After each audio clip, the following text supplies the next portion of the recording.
Hello, I'm Mike Butcher. I'm founder of the Europas Awards. Welcome to the Europas Awards 2021 Meet the Press panel.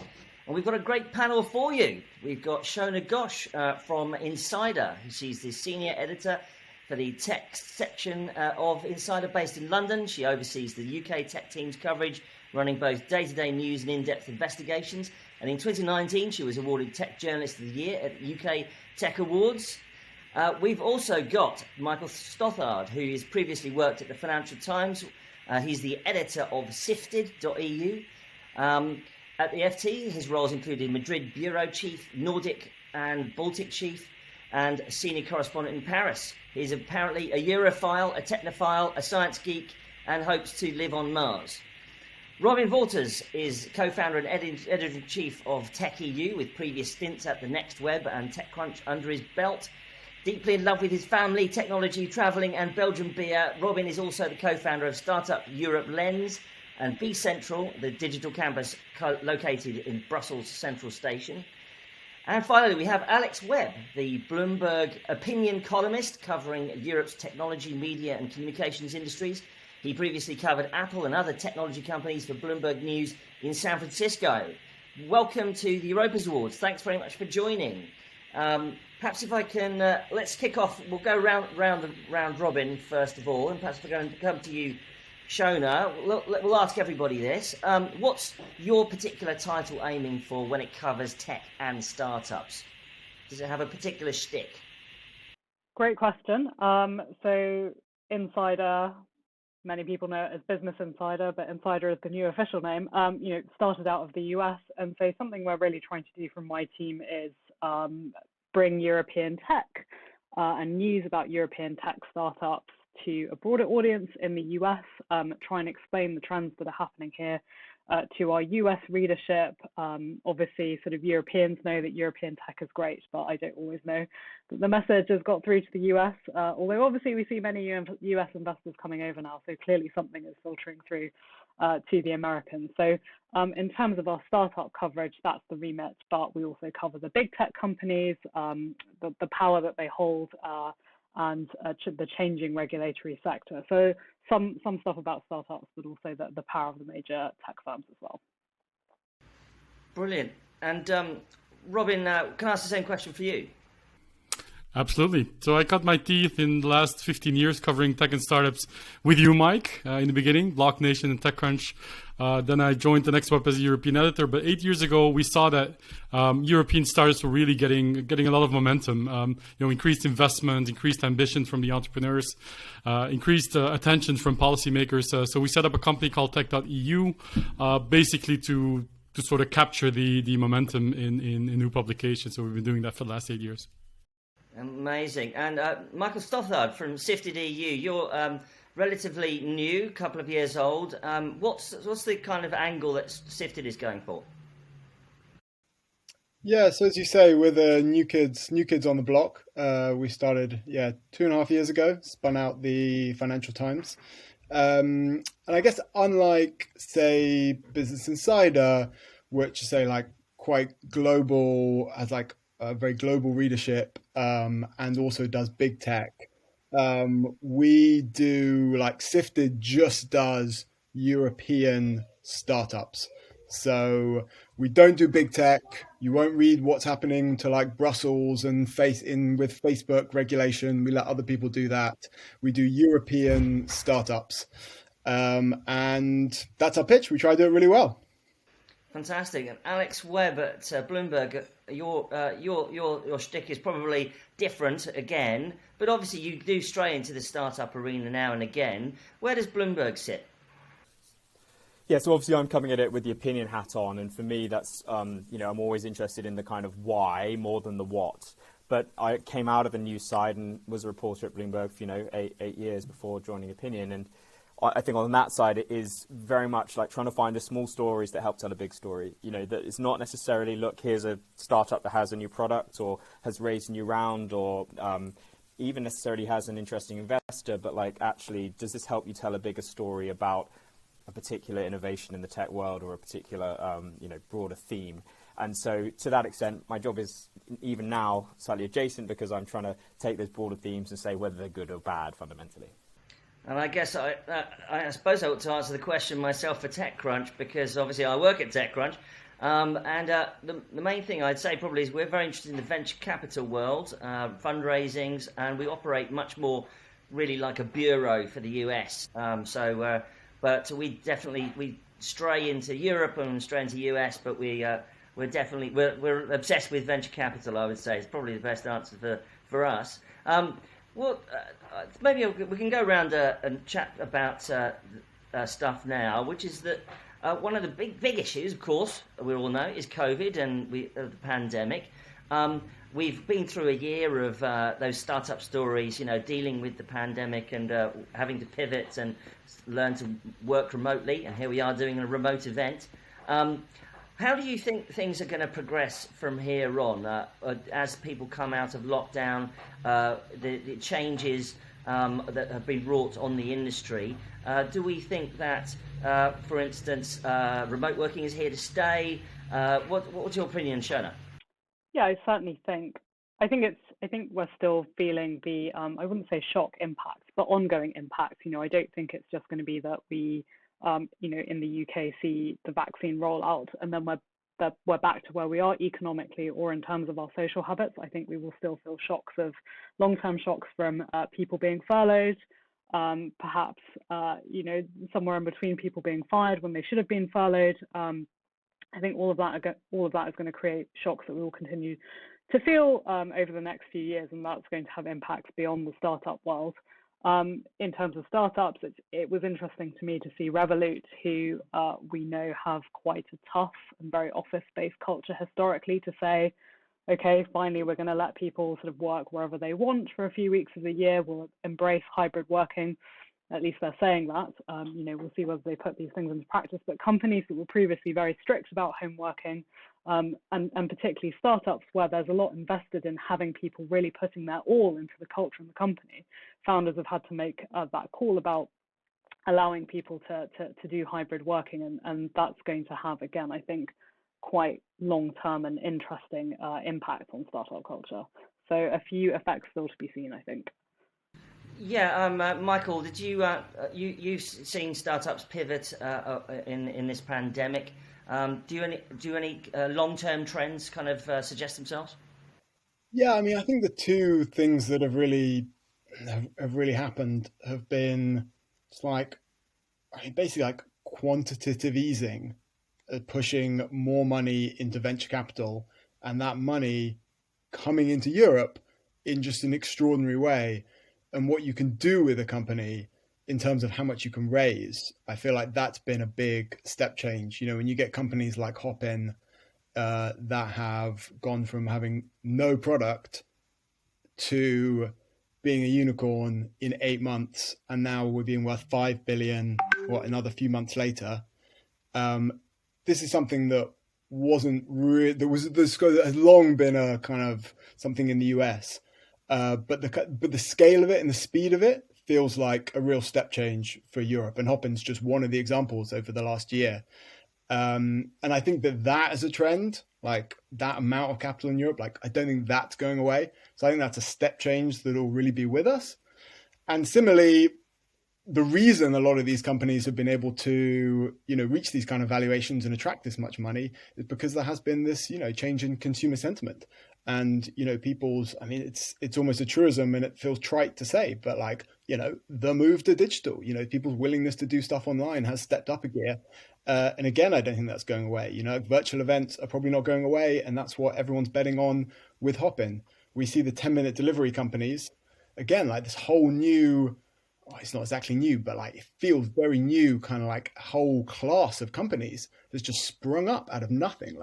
And it's extraordinary to see, but it's partly a bet on people's, willing to order some more stuff on their phones because people have been ordering more stuff on their phones during coronavirus.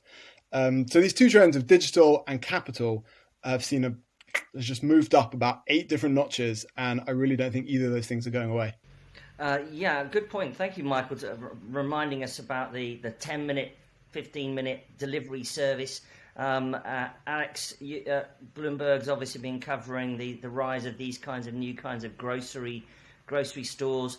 I suppose you would think that perhaps, I mean, let me ask you a question. Do you think that this is going to be a long-term trend? Will these delivery startups start to eat into the bottom line of the big monopoly high street supermarkets? So I have a kind of slightly similar view to Michael, but a little bit different in the sense that I think you're quite right. There's this huge surge in companies, and there's a lot of capital which maybe wasn't as readily accessible before, but all of a sudden it is gushing into these new industries. I think there's going to be something of a correction where we've seen like there are a lot of companies where it is accelerating something that probably would have happened anyway. But then there are also a kind of, there is a category of company which is taking advantage of the fact that there have been lockdowns. I'm not saying they're doing it malevolently, but has been well positioned to take advantage of lockdowns. When those lockdowns start to ease, it is no guarantee they'll continue to be successful. And striking while the iron is hot is clearly wise from a fundraising perspective, but I think there will be a correction. Whether it takes 6 months or a year or 2 years, I don't know. That's why I'm not an investor. But I think that correction is something that we're going to keep our hand very closely on the pulse of. Robin, in the Europe and the EU with TechEU, you guys have seen, certainly, for instance, you've seen that these kinds of trends happen all over Europe. Turkey, Eastern Europe with new delivery services as well, and also the switch to remote working. Are you have an opinion on what kind of trends are baked in now post-COVID? Yeah, first of all, I concur with everything that's been said before. I think startups from all across Europe are riding this wave. I think it's been a net positive for tech as a whole, this whole pandemic, for better or worse. But I mean, the industries that have been trending a lot are the obvious ones: productivity, business software, communication, telehealth, education, entertainment. Loads of industries that have sort of benefited, I guess, from the shock impact and the aftermath, and well, we're still sort of in it. We're not done yet. But I think the ones that have been hit by the pandemic, the travel tech startups, if you're in anything related to business travel or servicing people who travel for business, for instance, that's of course is going to come back with a vengeance, I think. But they've been hurting quite a lot. But overall, I'd say 90 to 95% of the tech industry has been benefiting from this acceleration of trends that we've, as Alex pointed out, has probably been underway for many years before. It just got a huge boost, and that's also the reason that this venture capital is increasing, and the valuations and the exits are getting bigger, is because there's more attention, there's more money, there's more attention from traditional industries to go digital and to use tools and services that they haven't been using before. I don't think those trends are going to go away. I don't think they're going to slow down dramatically.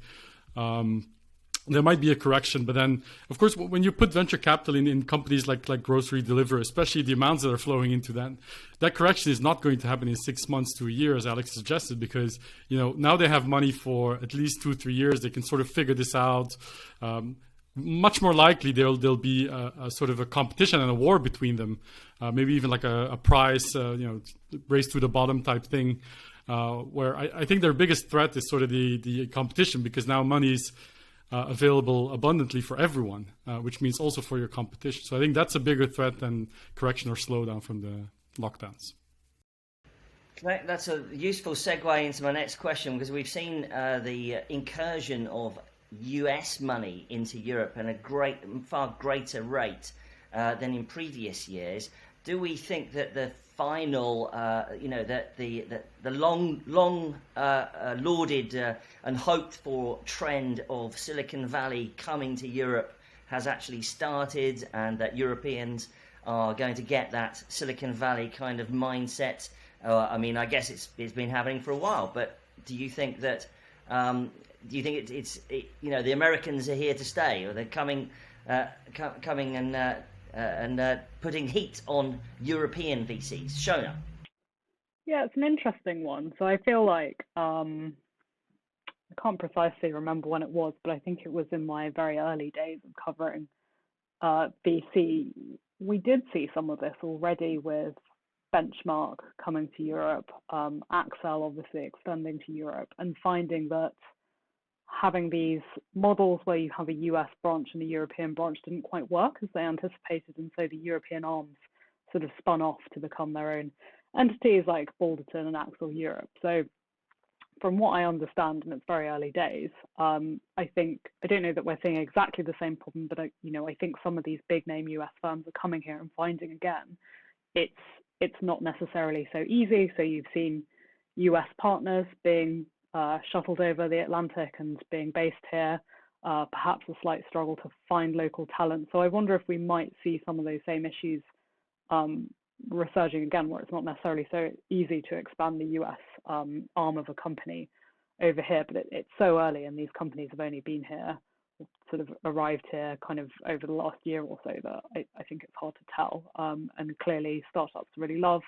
having the name association. The European industry is a lot more developed than it was 10 years ago, when maybe this was happening the first time round, that maybe things would be different. But yeah, I think if you speak to people behind the scenes, there's still a little bit of skepticism as to whether it will work, whether people are feeling optimistic or not. Michael, I see you're nodding your head there. Do you think the Americans are here to stay? Yeah, I think lots of people remember, and again, I mean, you'll know this better than me, Mike, but I felt like back in the last crisis, all the Americans left, apart from Axel Europe and Benchmark with Balderton. And there was a sense that these guys were just tourists, and the slightest problem, and they'd all sod off back home. So I feel like that's where there's still a bit of a scar from that. I think that's where that skepticism comes from. But I think it's a bit like crypto. Kind of it goes up and it goes down, but ultimately, Bitcoin, it starts from a higher level next time. Each cycle, kind of the graph goes up. So I think, it will be, if there is a correction, it'll correct to a infinitely stronger place than the last correction, would be my read. Alex, do you think there's a structural change in the way capital is moving around technology companies in Europe? Do you think that was brought on by the pandemic, perhaps, or was it good timing? It's startups are cheaper in Europe, etc. Yeah, I do think you're probably right. There's a confluence of beneficial factors. I think that you still hear speak to people that it's quite easy to raise seed money, Series A, but as you get further down the series, it's still quite hard.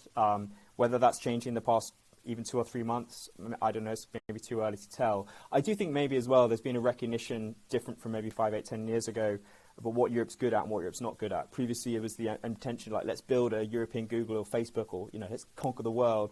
And actually, we have the single disadvantage that we're not a market of 320 million people.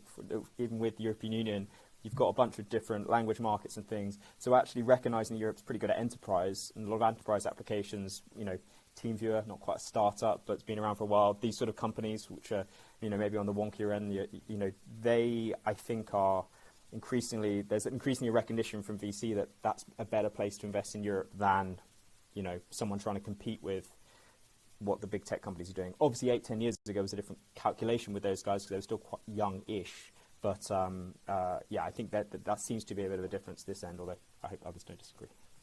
I agree, but it's not just VC. It's also private equities is becoming so much more active to fill that funding gap that's been around for so many years.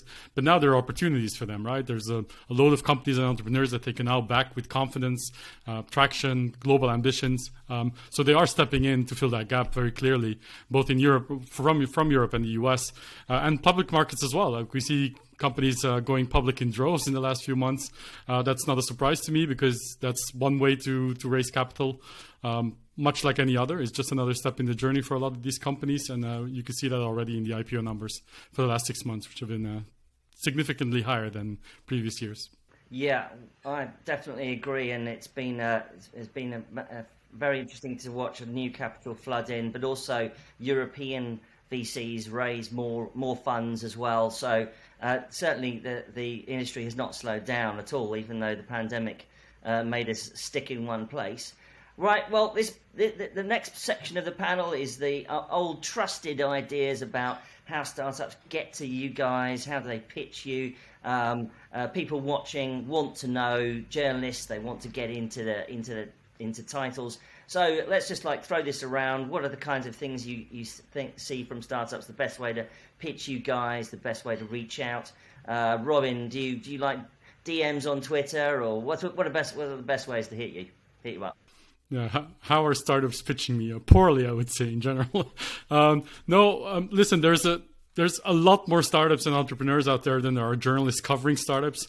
So per definition, that means that we get quite an influx of, it's quite overwhelming sometimes in the amount of people that try to capture our attention. So obviously you need to work on your storytelling. You need to sort of captivate what makes you special.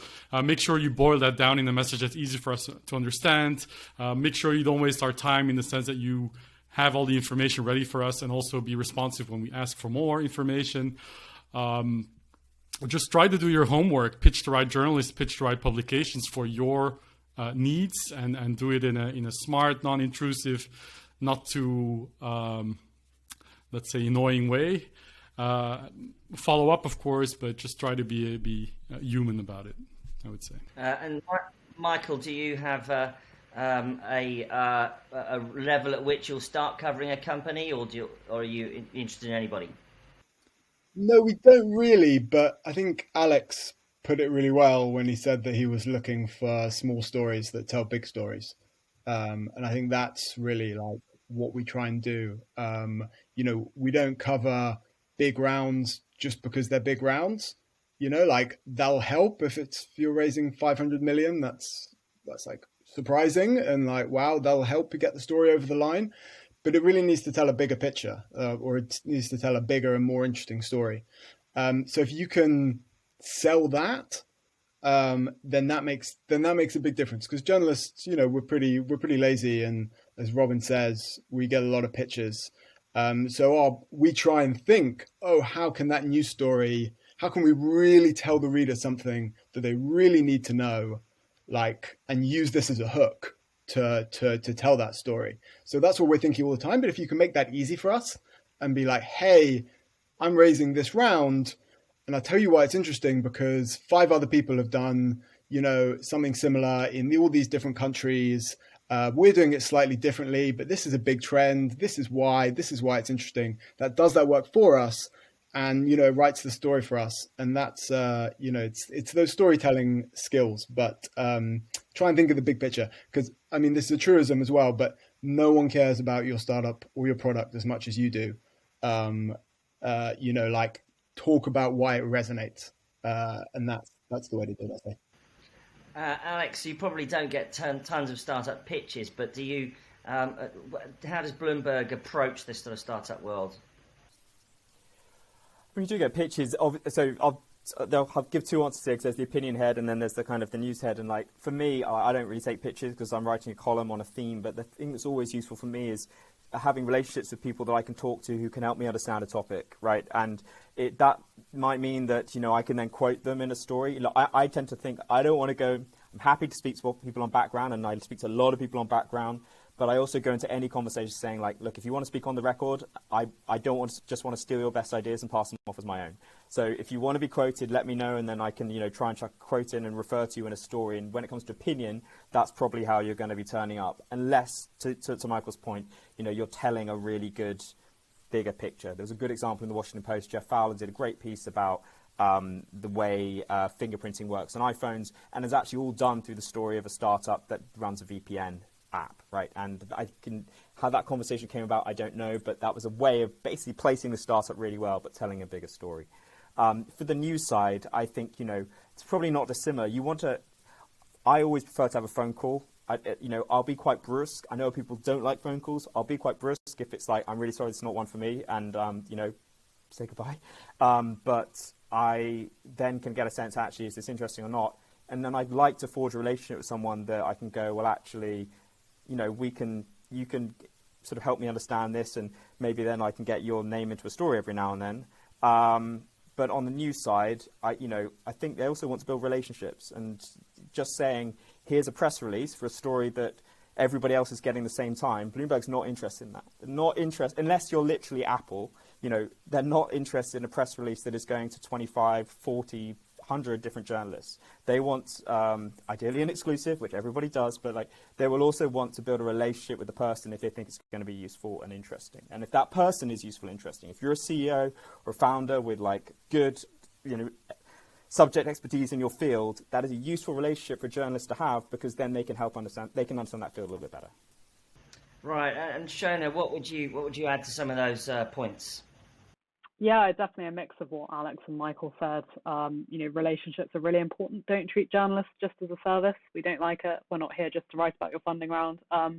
We really value being able to speak to founders and entrepreneurs. Not everyone loves or is necessarily very good at that, but it's worth trying to build a relationship with a journalist you might trust, giving us a heads up about news that's coming down the line. It tends to make us a bit more interested when the news does drop versus just a cold press release landing in your inbox. Or as Alex said, even if we can't write about your company particularly and solely, maybe we're writing a bigger piece about, I don't know, anything from quantum computing to data protection, where we might quote you as an expert voice because this is something that none of us are technically trained in. So it's worth, aiming to build relationships with journalists if you are keen and willing. So I say some founders are better and more interested in doing that than others. And the other point for us is, we are, being an American audience and a bit brash. We love stories about success. We love big numbers. We love large funding rounds, particularly if they come from big backers. It's something our readers really, really enjoy reading about. So kind of shout about your most interesting facet, if it's a big backer, the fact that, your founder maybe has an unusual background or unusual backers, tell us all of that stuff because our readers really like it. Well, certainly I can't add very much to that other than, TechCrunch, we like big funding rounds as well. But I would basically concur with everybody, what everybody's just said, so I'm not going to repeat it. I'm just going to do a quick round robin and then last question. The round robin is this. PR agencies, yes or no? Yes or no, Michael? Yeah, I think so. Because if you don't have that expertise in house, like if you're not the kind of founder who has those relationships, if you're building a product and you don't want to build those relationships, and people are good at different things. Lots of founders suck at it. If you suck at it, then get a PR agency. They're mostly bad, but there are some good ones and who know what they're doing. So find those and hire them, I'd say. Alex, PR agencies, yes or no? Yes, if they're good, basically, yeah. Shona? Yes, particularly if you have something you're going to announce, because PR agencies understand things like embargoes, when to send things to journalists, things like exclusive stuff that founders most definitely do not understand. So just if you have something specific you want to talk about, as opposed to just relationship building, which you can do yourself, then yes, PR agencies are very much worth it. Robin? I would say as a founder, try to do your own PR for as long as you possibly can. Learn those skills of storytelling because they will be useful for other reasons down the line. But once you get to a point where you can't manage it anymore, then please do hire a PR agency. Pay top dollar for the best ones because it's really worth it. Very good advice. Well, final question for this quickfire panel on media in tech, starting with Robin. The final question is, what sort of big trends are you guys going to be looking at TechEU over the rest of the year? Will it be SPACs, crypto, big tech in Europe, funding rounds, bigger VCs? Do you see anything particularly coming out? Certainly, for instance, the remote working obviously is continuing. So, Robin, what's your view? Yeah, definitely not crypto and SPACs. No, but what I think we'll be looking at mostly is this marriage of policy and startups, because no matter how you slice it, it's very difficult to be here in Brussels and not be affected by it, for one. But it's also quite obvious that there is no separation anymore. Thinking that whatever gets decided in Brussels is not relevant to startups, that it's only about big tech, is absolutely untrue. So you need to take into account that there is a lot of moving parts here that have a lot to do with innovation and early stage startups. So that we'll be watching. And the other thing is the other part of Europe, right? Eastern Europe, the smaller countries, the Balkans, the Baltics, Greece, etc. Knowing that there is so much talent there, that the capital is starting to flow there, that the attention is coming, we know that there's going to be a lot of movement in the next 5 to 10 years, and we want to be on top of that. Cool. Alex, any big trends, SPACs, for instance? Yeah, I'd be interested to see if that does pick up in Europe, because it's been quite effective as funding round for companies maybe aren't very good in the US. So seeing if that does start to pick up here, I think a lot of the kind of changes, there's the Lord Hill review in the UK, and how that's made the UK more attractive, if it has made it more attractive as a kind of listing hub, and just generally whether London is the best place to be found, run, list a tech company, or whether actually the centre of gravity is shifting more towards Amsterdam. I think actually London still does have a lot going for it, and antitrust regulation huge as ever. And I do get the sense that it's really starting to gain a bit of a head of steam, but I've been saying that for about 18 months. So. Right, yeah, okay. And Michael, are you guys going after any big trends, or just sticking to your knitting? Obsessed by 10-minute grocery companies. Just completely obsessed. They're just like night and day. I dream about them. I think about them every second. I think the next big thing might be 5-minute deliveries. It's just one of these things. Some are doing 7 minutes. It just blows your head. But I mean, how often do we get whole new? It's like early days of scooters. It's totally wild. We're going to get a whole multi-year story of like it going and then it consolidating and crashing and them eating each other. It's going to be just a great few years of this, and we're just at the beginning of it. And like loads of it just makes no sense. The unit economics makes no sense. What's that going to mean? What's going to happen? It's just wild. It's really fun. It affects people's daily lives. I love it. That's my thing. I agree. I think probably we will be, because it's something we can all use, and it's very interesting to watch. And certainly, we'll on the night of the Europas, we'll be doing a dash to see which company can deliver us drinks fast enough. Shona, what about you? Do you see any big trends for the rest of the year? What about at Insider? I love it. It's a really good stunt with the grocery delivery startups. I mean, it's sort of in the grocery delivery vein, but more broadly as well. Are these startups that got massive valuations and raised really crazy funding over the last 18 months or so? How are these companies going to fare as we recover and return more to like IRL interactions? But that doesn't just cover startups, that covers, some certain post-IPO companies who had a terrible first day of trading as well and are now throwing lots of ads for takeaway around at you on your phones. Those kinds of companies that have really talked up or talked a really good game through the pandemic, how are they going to fare? Post-pandemic, so that's a theme that we're definitely thinking about, but also on our kind of big US tech company, or with that hat on, some of the worker dissatisfaction that's going on there and the internal rebellions that we're seeing spill out onto social media and publicly is quite an interesting new trend that I don't really remember seeing much before. We obviously saw it a bit in 2018 with the Google walkout, but now it's sort of spreading around all the different tech companies. So that's something we're also watching very closely. Fantastic. Well, there's not much more I can pack into a 20-minute panel, but I want to say thank you very much to everybody who's participated. Some fantastic learnings there for our listeners and watchers. Shona, Ghosh, thank you so much from Insider. Michael Stothard from Sifted.eu, Robin Wauters from Tech.eu, Alex Webb from Bloomberg and Opinion, and from me, Mike Butcher from TechCrunch and the Europas. Thanks very much for joining the Europas Awards Media Panel 2021.